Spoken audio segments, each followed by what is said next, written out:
Emily, you ready? You ready? Riley? We're ready, Bear.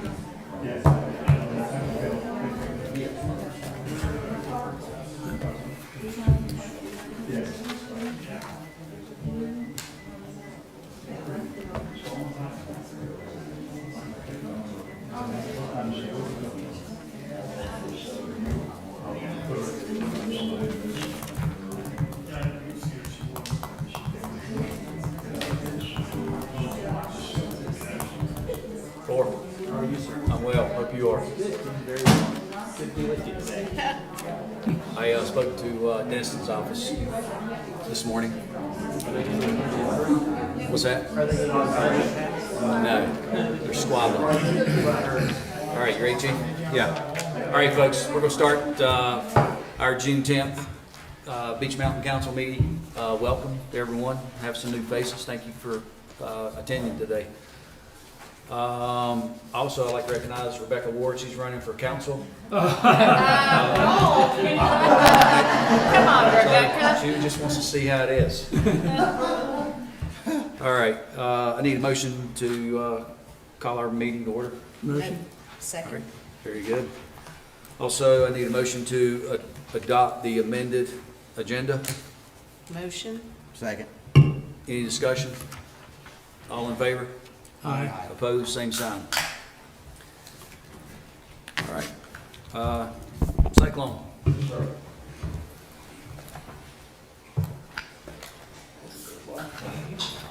Afternoon, everyone.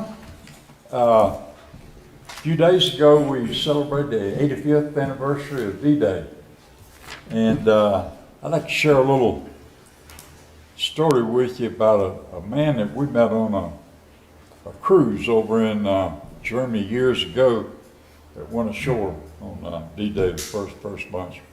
My late wife Karen and I used to take one riverboat trip down a year on the European rivers.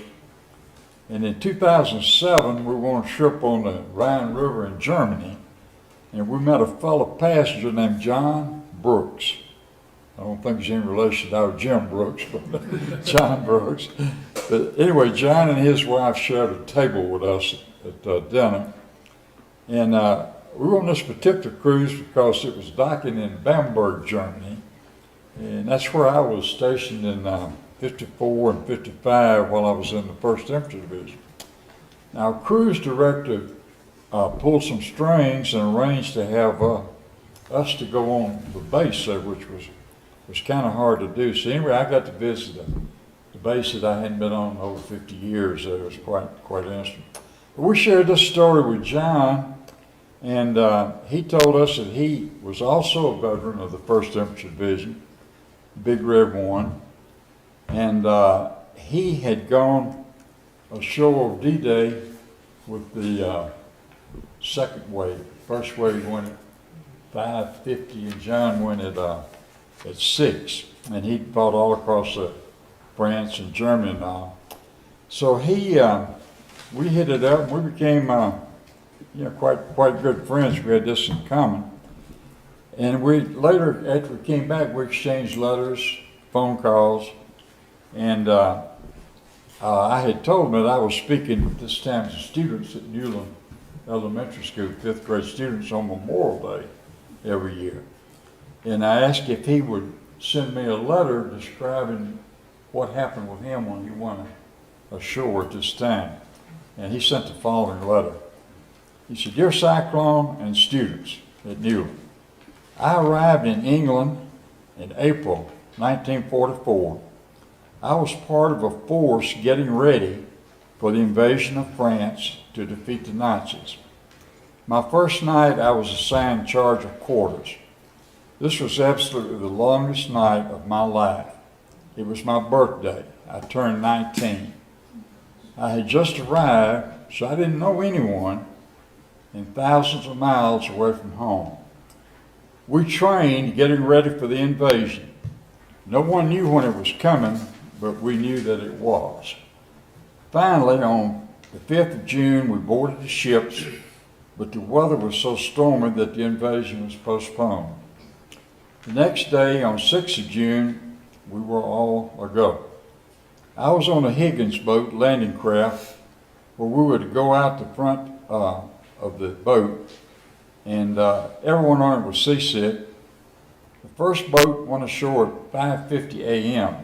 I was in the second wave 10 minutes later at 6 a.m. I was a radio man for our outfit.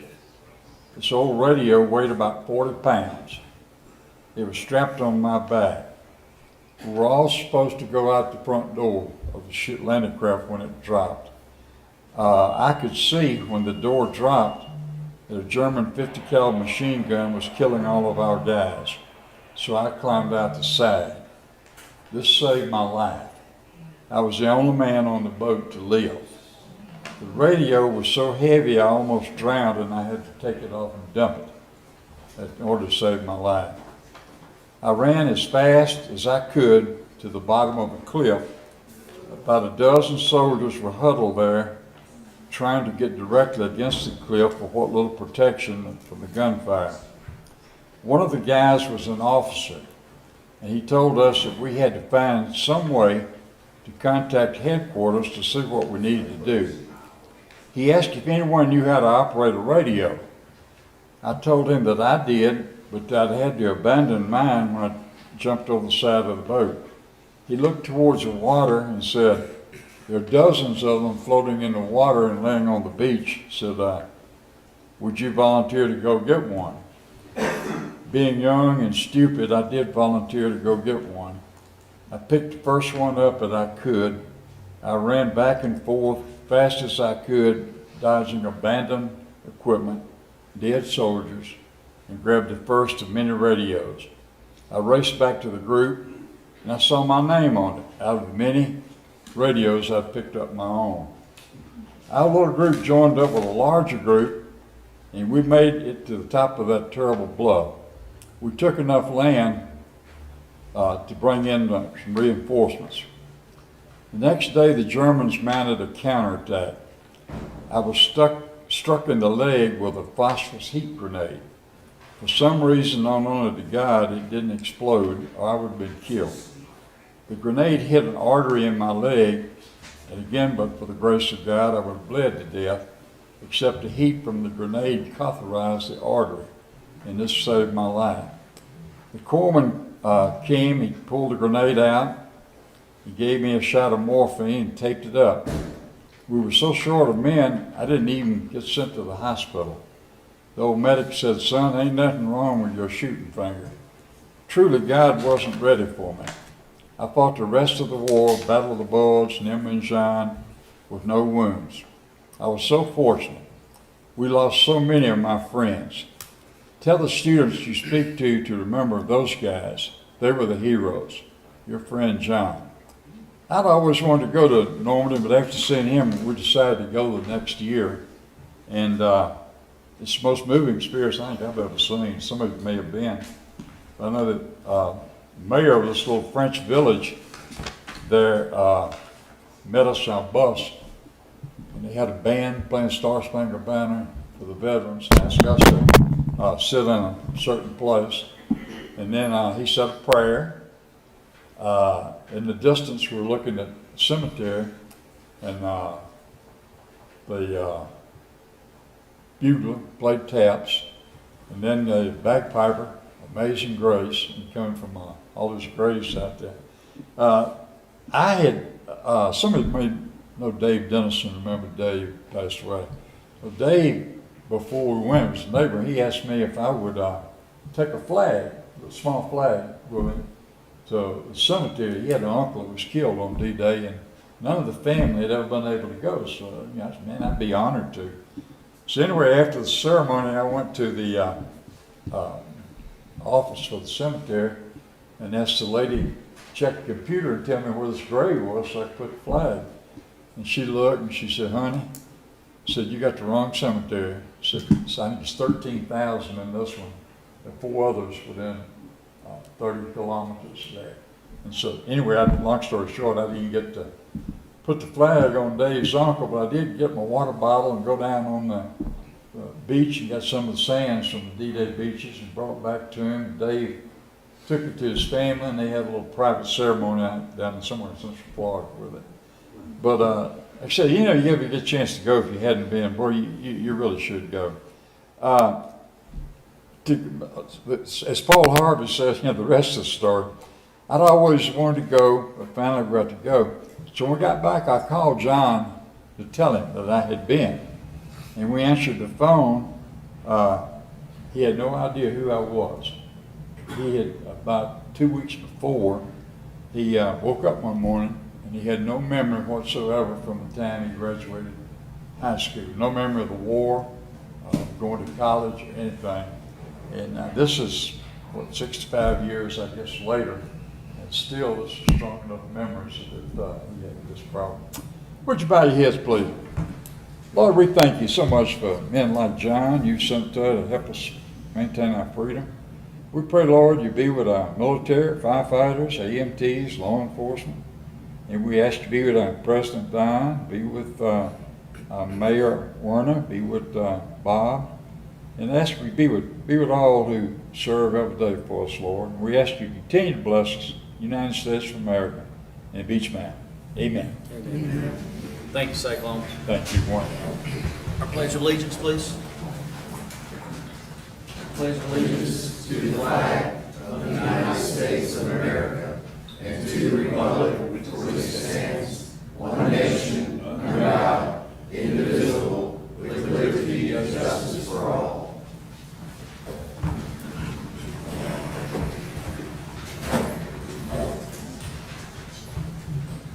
The next item is our public comment, and this is a time for the public to address the elected officials on issues not on the agenda. The town council is interested in hearing your concerns. However, speakers should not expect council action or deliberation on items brought during the public comment period. So our first person would like to speak, Vince Toomey. Am I pronouncing that correctly? That's correct. Vince Toomey. I'm sorry? Vince Toomey. Yes, sir, okay. To you, to me. Socket to me. Hello, council. My name is Vince Toomey, and I reside at 345 Locust Ridge Road. My wife, Corinne, is at home. She couldn't attend. She's working at this time, so I can attend. I have two agendas that I would like to bring up, and we've been at this location for 2 years. We've built a new home, and we love it up here. The town council has always been consistent over the years. I watch us on TV, YouTube, and I get a good feel for the town. But I do still have some concerns from time to time, and the two concerns I do have is I was out of the country this week, or last week, should I say, and my cameras went off, and it alerted me out of the country. And I was able to go on, and I seen a suspicious vehicle around my home. And it was tagged around 5:45 in the evening. And my road's very quiet on Locust Ridge, where I'm almost at the end, dead end. And so what took place was the police department didn't know I was going away. And I asked for welfare checks on a day-to-day basis, being that I'm so isolated.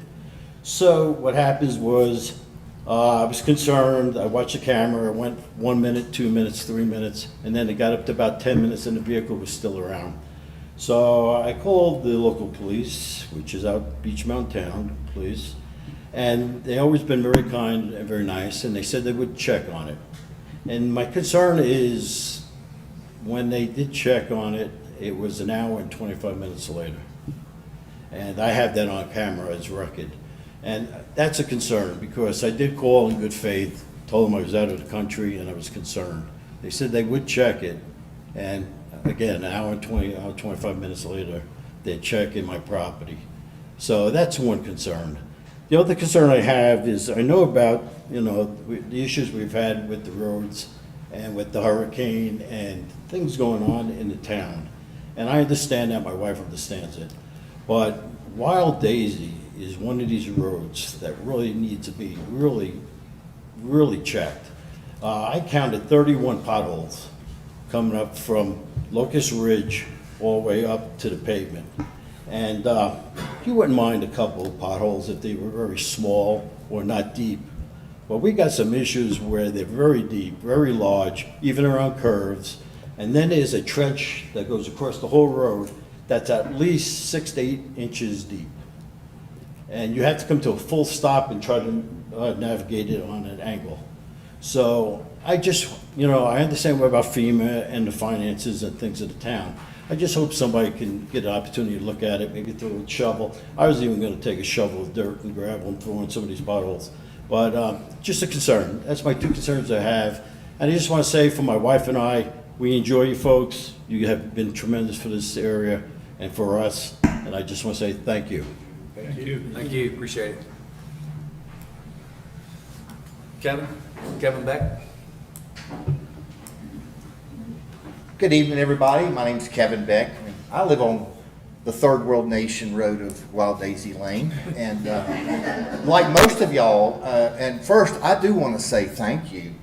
After reading through all the agenda and opening up all those PDFs and seeing what's supposed to be taking place soon, because we just went through a tragic time through this storm, and I am just amazed that we've gotten our infrastructure to where it is now. And yes, my wife and I poke along at 0 mile an hour practically to go leave our house so we can get off of Wild Daisy Lane to something better. And but I won't say I'm going to complain about it, because I see where we're apparently allocating money to through bids that it's going to have some work done soon. And so I'm looking forward to that, and I hope I'm right about asking that or saying that, because I did read what's up there, and I hope everybody's had the chance to go online to see all this prior to the meeting, so you're a little better well informed. I do have one concern, because I've looked back through different minutes from other meetings that I have not had the opportunity to attend, and I do want to bring up a course, and here we go. Some people call it the Road to Nowhere. I know it's called the Beech Mountain Extension. And I want to know, is this now going to be paved? I cannot find where it's been said it's going to be paved, other than there's going to be paving happening. And I know this council has met and has discussed about paving this road. And I do want to say that there are people that live there. There's not many. Y'all may know or not know. But I have one friend who says if you pave that road, they're going to sell their house and move away, because it'll just be even worse. And I'd asked Michael back during ski season about it, has there been a count done, like how you put a thing down and see how many vehicles, or anybody could tell me how many vehicles are using that road when it's in usable shape, other than RC Excavating.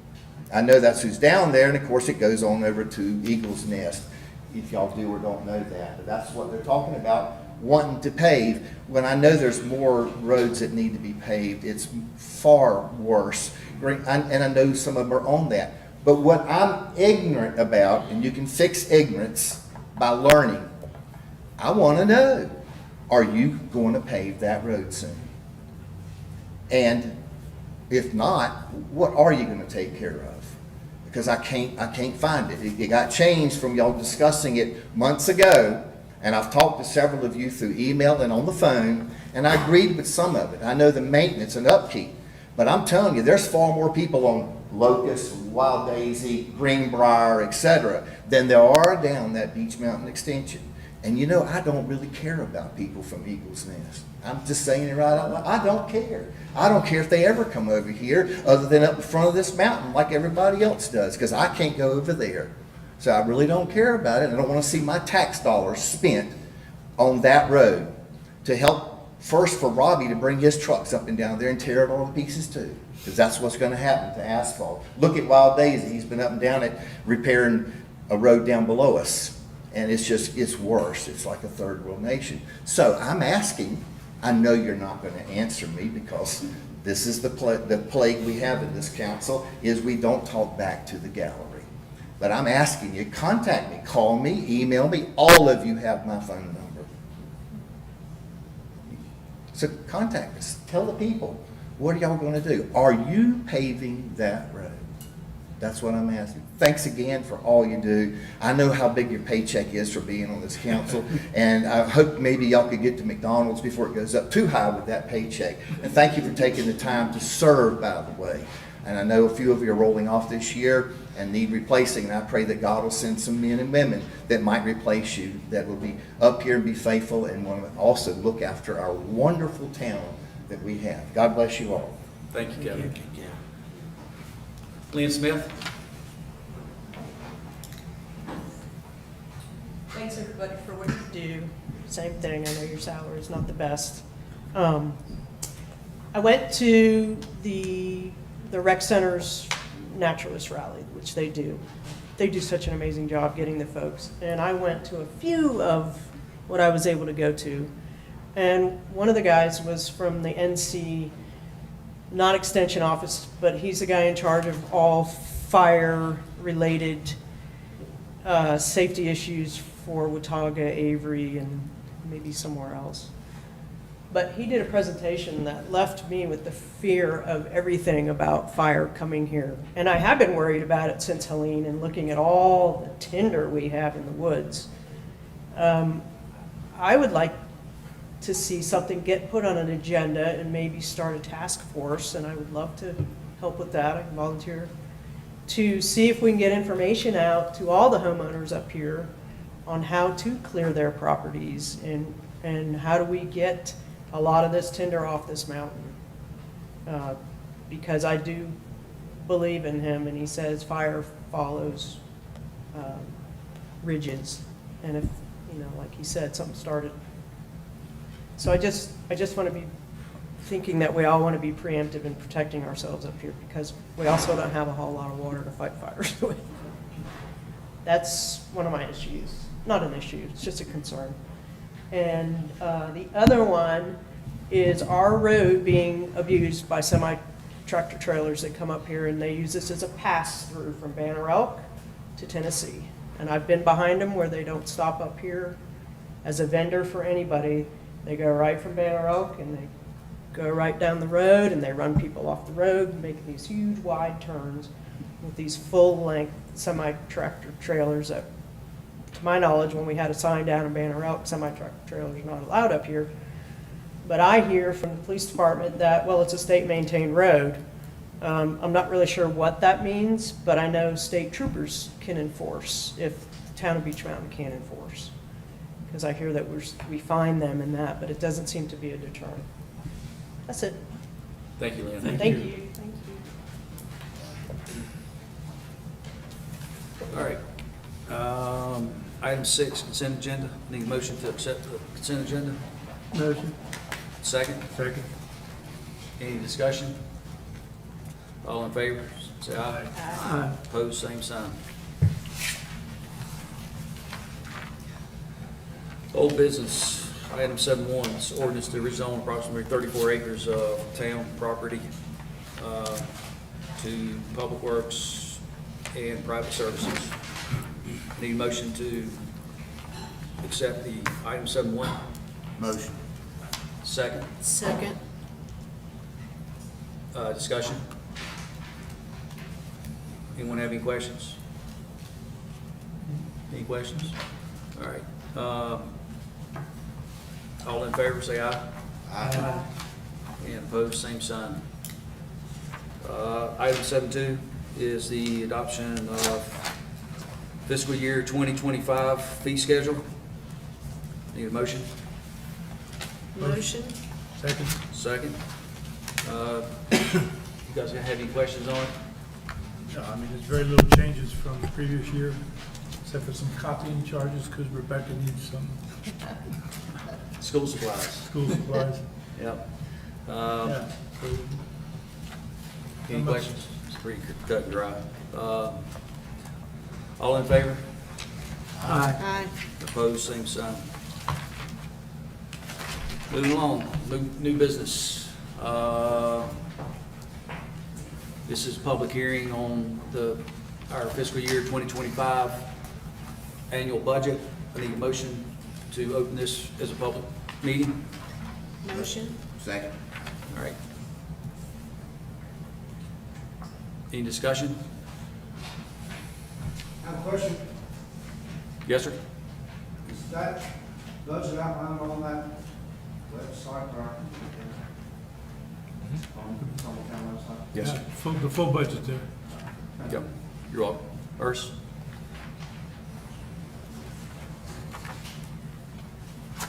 Urs Steiger, 124 Raven Road. It's interesting that Kevin had questions about the roads. About 3 weeks ago, I made a public records request under North Carolina law for any documents related to the roads, and I just got them today. So unfortunately, I was hoping to be able to tell people a little bit more about what's going on in the roads, but I've got to go through these documents first. But it is interesting, and my comments are really directed to the audience because, quite frankly, these people have already made up their mind. They're going to approve this budget in about 10 minutes. And that's just the way it works. But you all have the power in the future to change that by changing these people. And that's what you need to think about. 3 of them are going to be up for re-election this year. Let's talk about the roads budget. The roads budget makes up about 10% of the town's general fund budget. Between paving and gravel, it's about $1.5 million out of the $12 million budget. Almost one over 3. There's not a single bit of information about how that money is going to be used. It is a total black hole. For example, in the water and sewer fund, the town has a 10-year plan. In that 10-year plan, they've been doing a very good job of allocating money, and so everybody knows where that money's going to be spent each year. There's a plan. On the road budget, total black hole. Nobody knows where that money's going to go, what it's going to be used for. And it's 10% of our tax dollars. Think about that. I hope by next council session, I'll have more information about the roads from internal discussions that we're not privy to, but are part of the public records request. So we'll see what I can find from that. I do want to talk about something else, though. Since 2021, tax revenues in this town have increased 60%. Most of our taxes have gone up about that much. Are you getting 60% more and better service from the town? I would suggest that you're not. Salaries, wages, and benefits in the administrative part of the town have gone up 95% since 2021. Salaries, wages, and police have gone up 50% since 2021. Inspections department, 95% since 2021. Public works, 62% since 2021. The rec department, 70% since 2021. A number of these people, when they ran 2 years ago, said that they were going to do something about reining in spending on this mountain. Well, I would submit to you that that has not happened. What we have is a budget that essentially, in fairness, is flat. It is not an increase from last year. I would say that's a very minor victory for the citizens of Beech Mountain. At some point, some council is really going to have to look at this budget and start to ask some questions as to why have we gone from a budget of about $7 million to a budget of about $12 million. Nobody's asking the hard questions. And certainly this council hasn't done so. And in a couple of minutes, they're going to go approve this budget. So think about what we can do in the future. Thank you. All right. Need motion to close? Is there any other discussion? Anybody else want to need to speak? Can I ask a question? Sure. Sure. The numbers I saw, I thought our road budget was over 3 million. Can I get a number on that? What's our road budget for this upcoming year? For road maintenance? Paving is 1 million. Yeah. Gravel and culverts, which we include in that, is about another 400,000. So it's about 1.5 when you're all done. Urs was right. Correct. The only thing I would say is, yeah, I think we need to have a hot light on that process and be looking closely at that. To me, that seems like a lot of money to spend on our roads. Understand, I grew up here when we didn't have paved roads. So I'm not all that keen on paved roads myself, but I'm right there with Ernst when I have to ask the question, okay, my taxes went up almost double, short $100 of double my property tax. That's not your fault.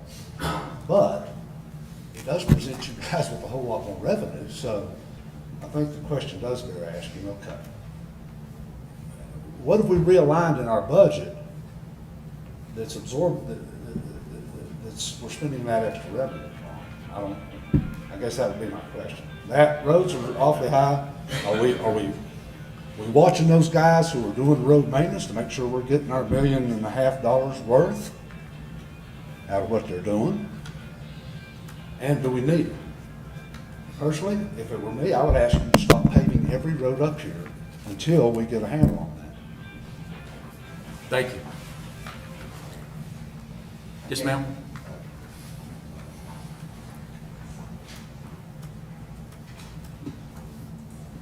Lynn Bernstein, 304 Lake Ledge.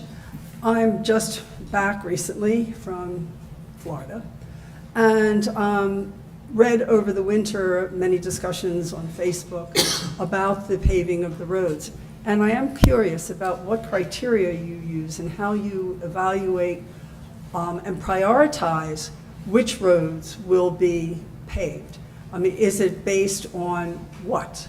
So if I know that there's been so much discussion and opposition to, as they're calling it, the road to nowhere, how does that become a priority over someone who lives on a road that is, has hazards and dangerous conditions?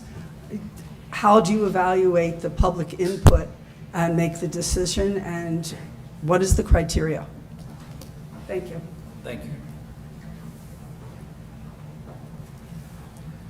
Anyone else? Well, I want to stand back up again for a brief. This is a question and answer time or just questions again? Questions? So it's a done deal already and we might as well just sit down and be quiet. Is that what y'all are telling me? Is that correct? You can nod your head. You're not gonna nod your head. Alan? Brother? Is it a done deal? Should I just sit down and be quiet? From the budget perspective? Well, that's what I just want to hear from my council I mean, members. we've had numerous public hearings. Yeah, and not everybody can meet them Right, and, yeah. And, you know, the budget's been discussed. We kept things as best we could for last year. We still got a major unknown in our budget as to the cost of FEMA, what's gonna be reimbursed from FEMA, what's gonna be clawed back from FEMA through an audit. And, you know, so those things make us be very cautious in coming up with numbers. As far as, you know, $400,000 to maintain 68 miles of roads. We got 68 miles of roads in this town. You know, $400,000 isn't a whole bunch of money. All right? You know, as far as paving goes, you know, there are certain roads that have to be paved. I'm not talking about the road to nowhere. I mean, that hasn't been, you know, as far as I'm concerned, that has not been a final decision. I mean, between the town manager and the public works department, they work together to determine what roads have to be paved, and what for the public safety and for the long-term maintenance of the road. The KISS council doesn't determine what road gets paved. Have any of you expressed and said, I want that road paved? I'm curious. Anyone? The road to nowhere? Yeah. Or it's called Beach Mountain Extension, or, you know. Parkway Extension. Yeah. Have you had any people in masses or 1, 2, or 5 come to you at a budget meeting or whatever, say, we need to pave that road? Have you, Michael? I've had a 50-50 on probably from about 7 people. Of 7 people. And there's how many of us up here that own homes? And I mean own, because we do have a voice. I live here year round. Taxpayers. You know, that's right. Taxpayers. But all I can say is, Bob, you know I love you. Love all you guys. I really do. But I promise you, if that road gets paved anytime soon, before our rest of our infrastructure gets done, the voice of the people will rise up. And that's what I'm gonna tell you. The people are going to gang together, and going from that, why? And so if it's on your schedule, Bob, to tell Public Works, you can fix that, right? So I'm asking, is anybody in this gallery, on the camera, have they been emailing you and saying, yeah, let's do that, we love this budget? And yes, my taxes doubled, you know, and I'm not seeing double or 10% or 5% more work. And I know things cost a lot more. I'm a former businessman. I understand it. I really do. I understand it. But I guess we need to do some dodging around here. I don't know. But there's something not right if y'all are, and you're just y'all are telling me that y'all met and didn't tell our town manager that you think that ought to be paid. Because can you tell me you did not tell him that? We have not had a meeting where we came to a conclusion that that had to be paid. And so you can assure this crowd and those people on TV that we're not going to pave that road soon. I didn't say that. Okay. I didn't say that. And don't put words in our mouth. I'm not. I'm just asking, because there's far worse. How's your road, Alan? It's okay. Yeah, we drove down it. Some of us have gotten together, drove all over this mountain. There's a lot of people worse than Wild Paisy Lane, a lot worse. And again, I'm happy that I can at least get to my house, and some people can't even do that. But to pave that road so we can get the resort, is that what we're trying to do? I hear all these things. Well, we get more skiers here. I love to ski. I'm a skier, but let them drive around. We can't go there. Tell me, any of y'all have the code to the gate? To that effect, and I will say this, and I'm really tired of hearing that we can't go into Eagles Nest. You can't go into Grandfather Country Club. No. You can't go into Linville Ridge. You can't. They can come in the same way anybody else can. But they're not affecting us Why by not? us spending to pave a road to allow them to come in here When I'm that talking about way. paving the road, I'm talking about you saying access to Eagles Nest. If we're paving the road, I can't Eagles drive Nest over is there. a private gated community. It's the same as Elk River, the same as all these other places around here. So I take that off as a consideration. Okay, so this was a public hearing on our budget, Exactly. so we need to move on, please. Thank you. So I need a motion to close. Motion to close. Second. All in favor? Aye. Item 8.2, 2026 annual budget. I need a motion for this, for item 8.2. Motion. Second. Second. Any discussion? I mean, has anybody read Wait a this minute. discussion? This discussions between council. Okay. All right. This is I very don't well want to get written. schooled by our attorney. This is very well written. It is. It's a great summary. It is a great summary, and I hope everyone has taken time to digest the summary. It's outlined very well. Exactly. It's outlined well, it's very clean to read. It's not like how it used to be. You guys have any questions? All in favor? Aye. Aye. Any opposed, same sign. All right, item 8.2.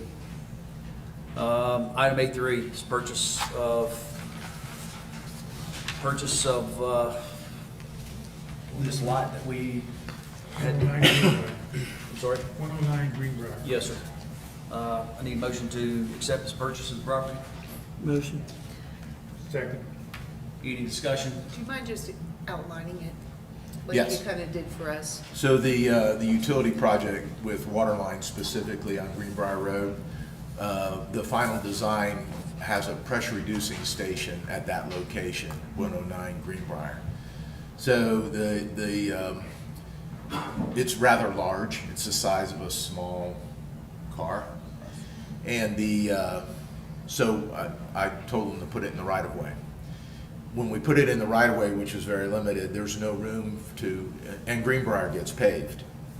So there's no room to pave the road and then make it accessible. It's on the curve, it's on a curve, a left-hand turn if you're coming up the hill.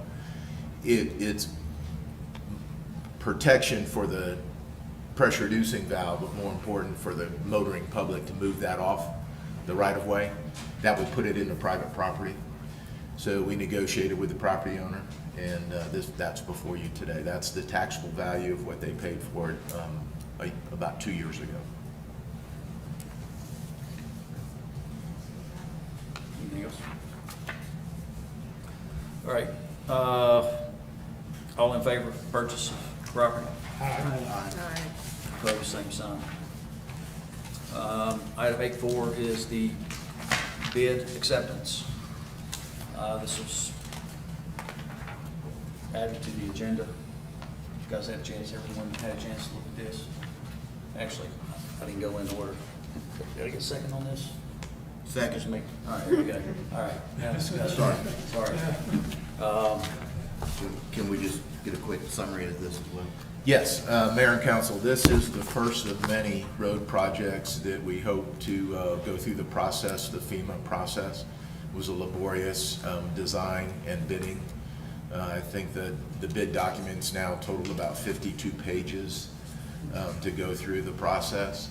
We had to bid it twice because we did not have enough vendors who bid on the project.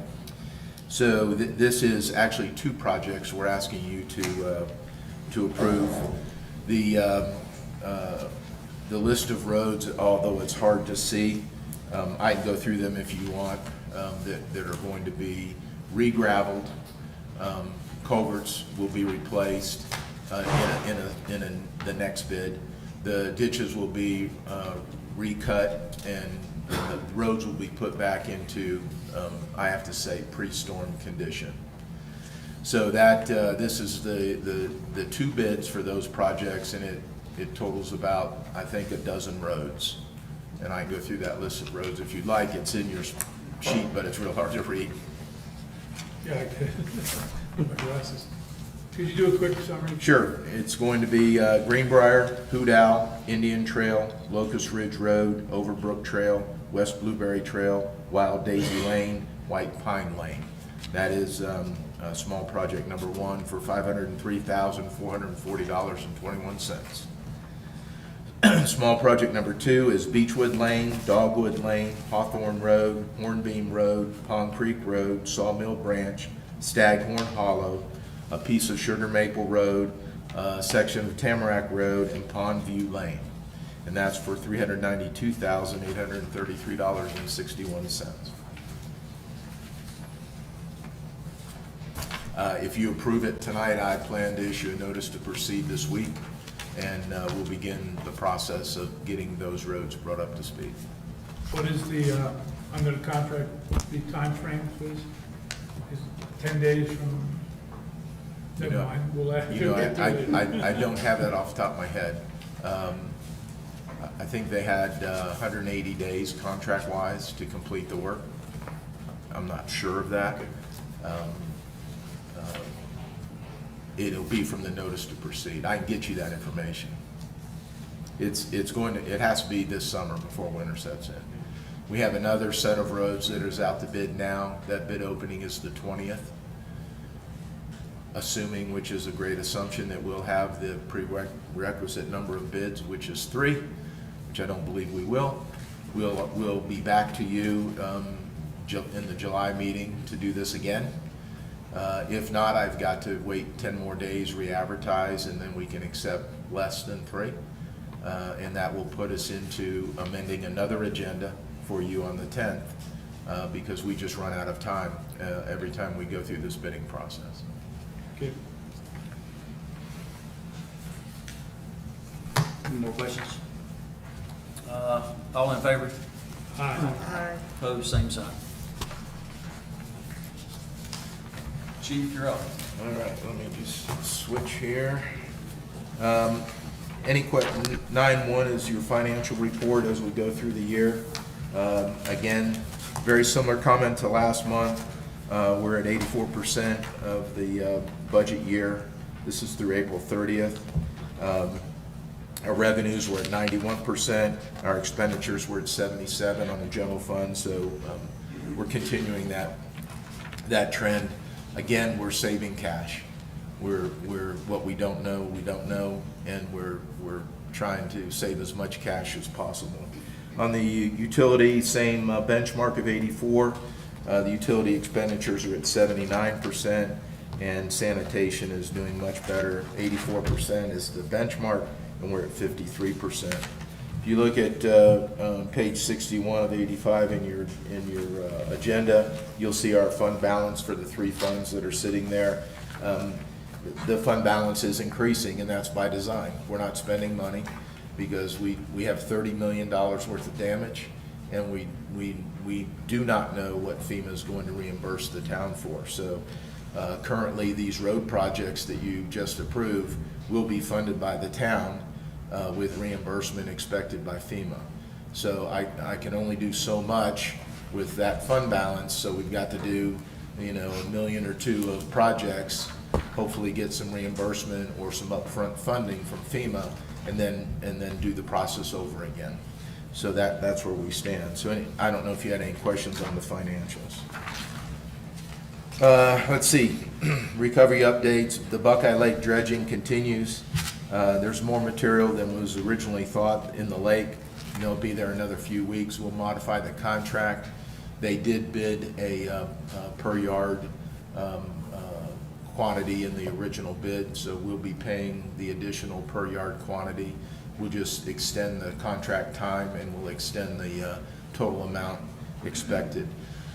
We just completed the third sonar analysis of the lake to find out what was left, and there is probably double what they originally determined was in the lake. So we'll be working for the next 6 weeks dredging that material out. The mobilization, as I told you last month, was painful. Took about 21 days to mobilize. I don't think this dredger will ever come back to Beech Mountain. So I've told them, the engineers, the dredger, he's not to leave until the lake is complete. So we've got about another six weeks of work, we hope. With this additional expense, has FEMA approved those additional? No, FEMA hasn't approved anything. We're in the process with FEMA. We're funding this out of a $3 million cash flow loan from the state at 0% interest that you accepted. And then that will be reimbursed by FEMA. This project is well on FEMA's radar. We've gone through a number of iterations, engineering, the sonar analysis. The project will be approved. It just has not, and it hasn't made it through the process. The Cherry Gap site, which you rezoned tonight, thank you very much. That's key to moving forward. That's the second half of the lake. We've got to, after the material is dredged, dewatered, which is a fancy way for letting it dry.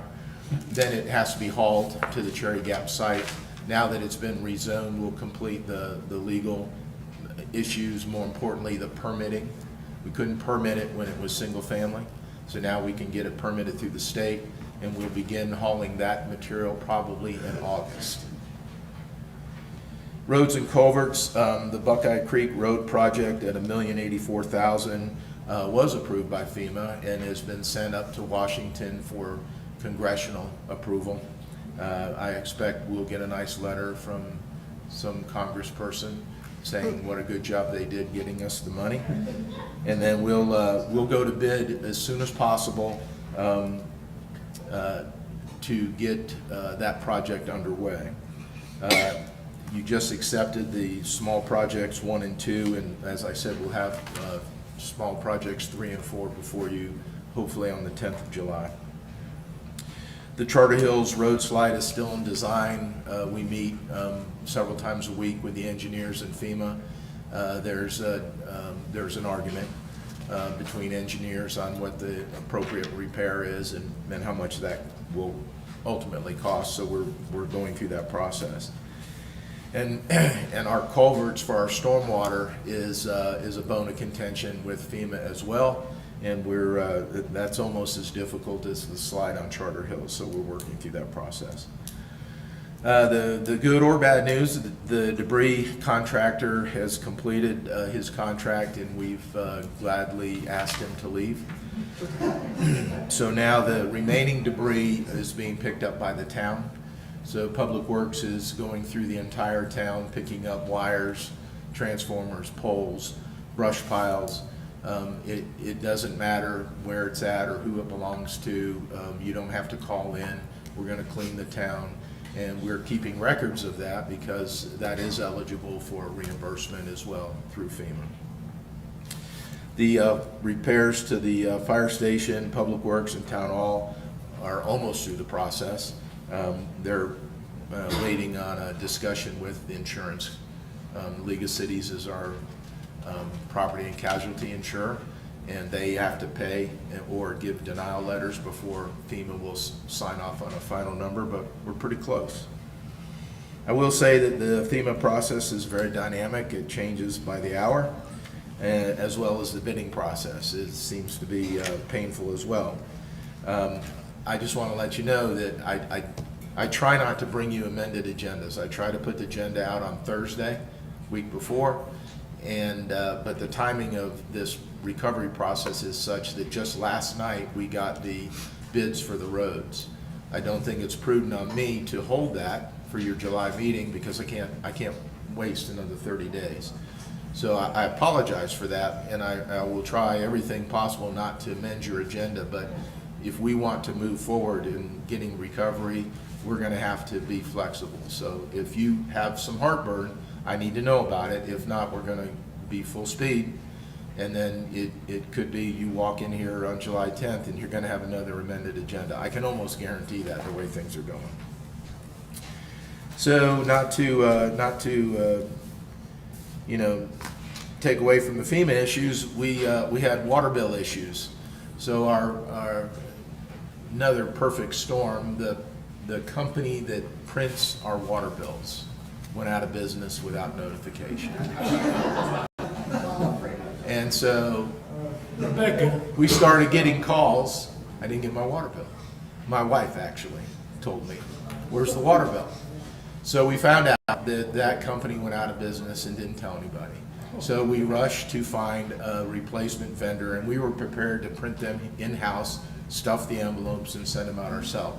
The company that prints our tax bill has agreed at a cost to print our water bills, and we've got that taken care of. To just add salt to the wound, we're in the transition between an old financial management system and the Edmunds financial management system that you approved about 2 years ago, and that hit at the same time. And we've had some problems with our radio read meters and our old meters and the software not talking to each other. What that means is we had a delay in our water bills going out. So I've instructed Rebecca and Steve and Daniel Davis that we will waive all late fees for anybody that has a late water bill that got it for a couple days and had to make payment. We'll just waive those late fees, and I expect everything to be caught up and back in place next month. But it was embarrassing, and it was a difficult time around here. I did want to remind you that our lead line water survey, that's the water line going into your house, we've had that out about a year, is due to the state on the 25th of June, and then we have to report it to the state. So if anyone has not gone online and looked at their water service line survey, we would ask you to do that so we can finish that project.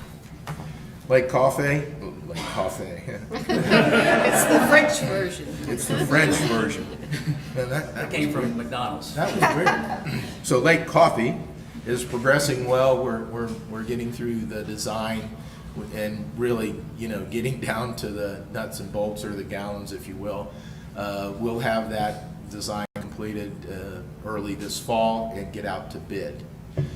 The issue is that FEMA, with a change in the administration, FEMA was funding that project in phase one, and we expect to, that was about $1.7 million. We expect to complete phase one under budget.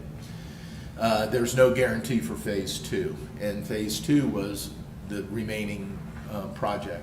So we're working through that process. They've changed the rules, as usual, and made it much more difficult to seek that level of funding. So all's not lost. I just want to let you know that we're finishing up our piece. We will get it bid, we'll have a finite number, and then we'll go to the federal government to get that funded. Our commercial district plan is progressing. This week, Kate Gervais held 5 public outreach, places like the Brick Oven, the Farmers Market, I think down at the fire station she wants to go, and gathering input from the community. The next charrette is July 7th through the 10th. And from what I hear, we've had great response from the community. Yet to see what the plan looks like, so I'm kind of hedging my bet. But we want to make sure that word is out there and people that are interested can attend and have some input. In case you don't know, the Beach Mountain Resort is going to have a concert this Saturday, and we're expecting about 5,000 attendees. And obviously traffic and all those things that go along with it will be here on the mountain, so just make sure you're aware of that, and they'll have a very good time. The name of this band I've never heard before, but they're really very popular. Red Clay Strays. Red Clay Strays, Say that. but sold out their tickets, Yeah. and so it should be the good news is it's not a Narnia. Our fire department is having an open house in dedication of the new medical rescue truck. It's on June 21st, 2 to 4 p.m. at Fire Station number 2. We'd invite the whole community to come out and help us push that new truck into the station. And the visitor center dedication and open house is scheduled for the 23rd. It's a Monday, 2 p.m. And we'd like council to be there if possible. We can dedicate it and unveil the plaque. One more time on the fire department. The- What was the date on that? It's the 21st, 21st. 2 o'clock at Fire Station number 2. And Mayor and Council, that's my report. All right. Alan? Yeah, just to follow up on what Chief was just talking about, the commercial district, there's been really good input, and they're even opening up wider to much larger groups, so please attend the meetings and be heard, and, it's really informative, and hopefully your input, will give the input to them, and they will go ahead and process that, and then we'll see what we get long term for a project. And just continue to say, please be patient with the roads and everything. We know we have issues.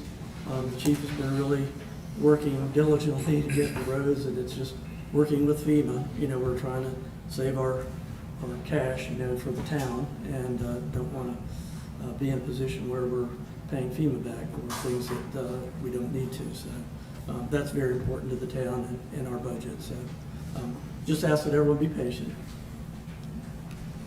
Yeah, welcome back to all the summer residents.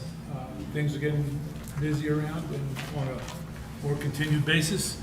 Support your local businesses and restaurants and whatnot. Make this a great summer. There'll be challenges that we'll all face, but nothing's life-threatening, so we're all good. Thanks. Stafford? So if you didn't notice, we had about 200, 300 bikers at the resort from Friday through Sunday. And we had a downhill southeast race, went off without much of a problem at all. Kudos to the team there that puts that together. And I will speak to traffic and Saturday. I've been working with the police department and several other folks, and then Talia as well, who is our marketing director. She's put together a shuttle service, so we're not only parking here on Beach Mountain, we're parking down in Banner Elk. We're shuttling folks, we're picking up at the Best Western, all that information is available on Beach Mountain Resort's website. And we're gonna try a new one-way traffic flow plan for lots 1, 2, 3, and 4, which hopefully will eliminate the fire department fiasco that we have occasionally. And then I just want to make one comment just to close out on, we're talking about budgets, and we've been working on the budget process since February, right? We have our initial first is it January? I don't know. I'm in ski season, so I don't remember what I'm doing for those 3 months. We don't either. Thanks. I just want to say, for folks in the community to, your time to speak up and really to get our ears, our email addresses are all available. We all have town email addresses. You can email me anytime you email any of the folks sitting here. Let us hear what it is you want to see as we go into next year. And ERS, I did want to say there's only 2 up for election this year, not 3.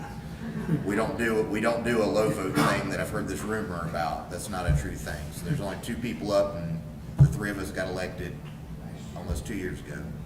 We'll still be here. Yeah. Kelly? Just reiterating, Stanford, this weekend is going to be busy, so make your plans prior to Friday night at 6 p.m.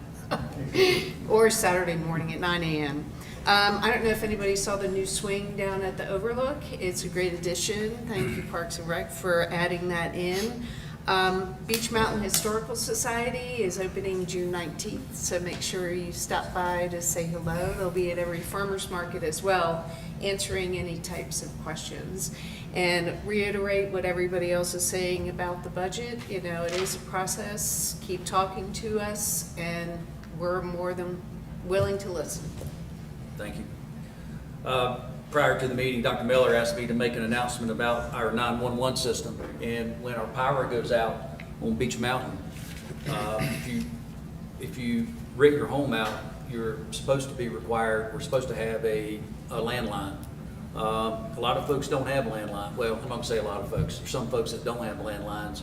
But more importantly, if you don't have a landline, regardless if you're a full-time resident or part-time resident, if you call 911, that call can go anywhere in the United States. I think last year or 2 years ago, we had some calls that went to Mississippi.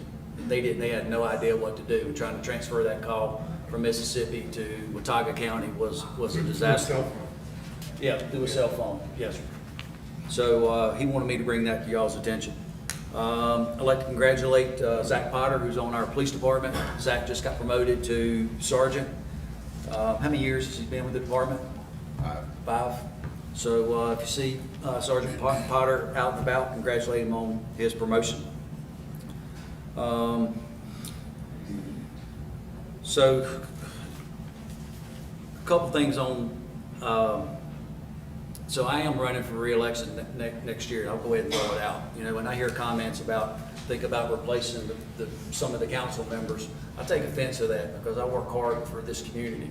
And I think this council and our town manager and the employees have been very fiscal with the town's money. And that's what we're charged to do, is be fiscal with your money.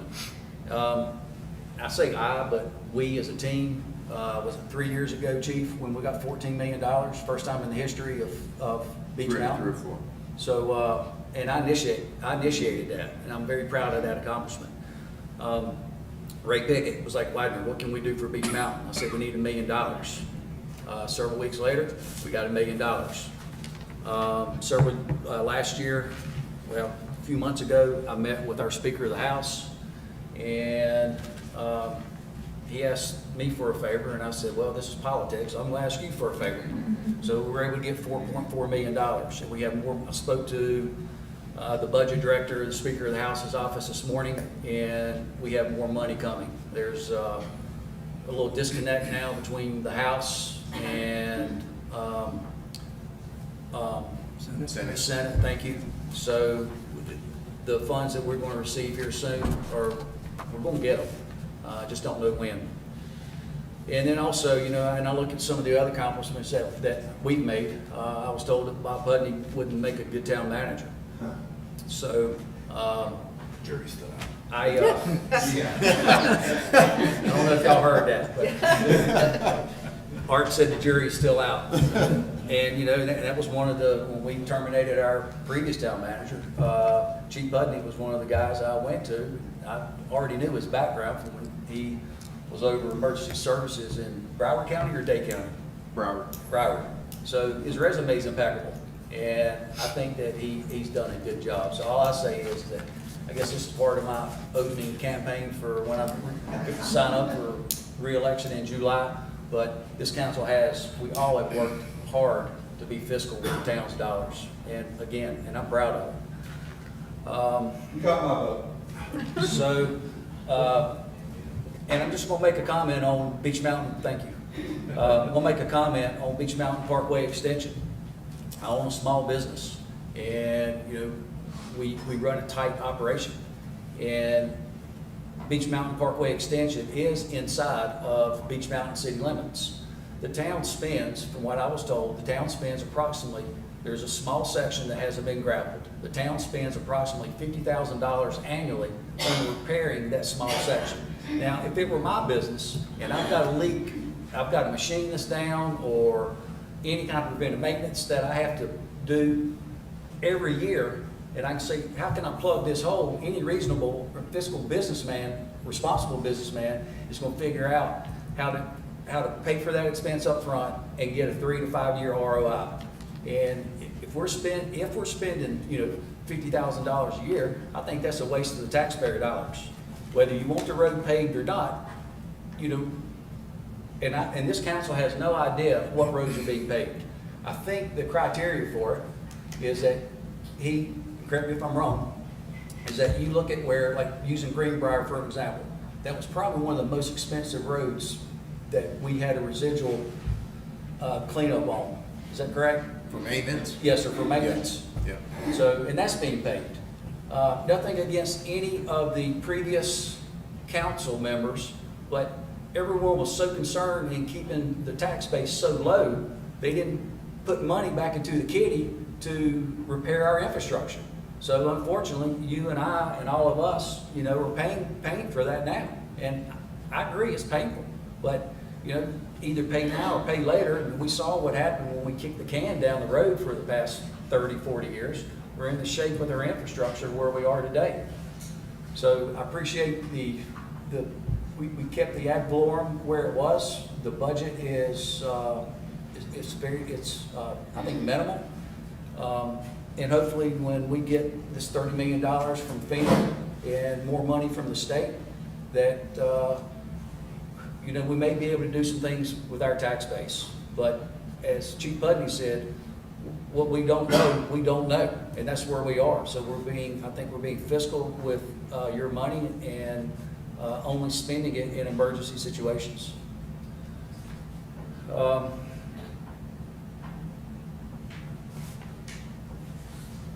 That's all I've got to say. Anyhow, thank you for everyone that's attending. If anyone has any questions, we're accessible. I've spoken to Mr. Beck a time or two. He's called me, and I'm not going to shy away from any calls. If anybody wants to have a discussion about something, you know, I ask that we agree to disagree. But thank you again for coming today, and hope to see you at the next town council meeting. Thank you, guys. Thank you. Supposed to? Oh, I need a motion to adjourn. Motion. Thank you for coming. Leave it to Rebecca to say that.